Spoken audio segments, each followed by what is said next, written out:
তো গাইস আমার একটা স্টুডেন্ট দেখো কিছু জিনিস বানিয়ে এনেছে, তো ভাবলাম তোমাদের সাথে শেয়ার করি, তো চলো শেয়ার করি। দাও, তুমি এগুলো দেখো কি কিউট কিউট, সেই খেলনা মাটির মতো, তার মধ্যে কলকা করেছে দেখো। আর ওগুলো ওগুলো দেখো একটু, দাও দাও, ওইটা দাও, দেখো এগুলো দেখো, এটা হচ্ছে ফেব্রিকের যে খালি ডিব্বা সেগুলো দিয়ে বানিয়েছে, দেখো ডিআইওয়াই, কি কিউট হয়েছে দেখো। এই সবকটা আমি বাড়িতে নিয়ে যাবো, ঠিক আছে। এইটাকে দেখো, এটা এটা মানে স্ট্রবেরি স্ট্রবেরি, এটা ফ্লোরাল দিয়ে করেছে। এই দুটো দেখো আইসক্রিম আর ফ্লোরাল।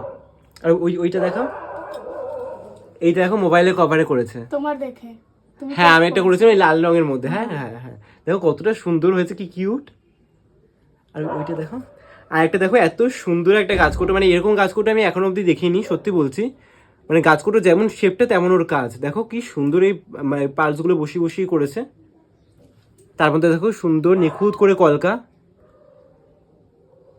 এটাও তোমার দেখে একটা ভিডিও দেখেছি, একটু ওই মাথায় ছিল, ওটা দেখে দেখে করেছি। একটা মেরুন খুব কালার সুন্দর হয়েছে, খুব সুন্দর হয়েছে। এই পার্টসগুলো বসানোর জন্য আরো বেশি ভালো লাগছে, তাই না? কত কিউট। আমার সবচেয়ে বেশি ভালো লেগেছে হচ্ছে এইগুলো, আজকে আমি এগুলো নিয়ে যাবো, ঠিক আছে? ঠিক আছে।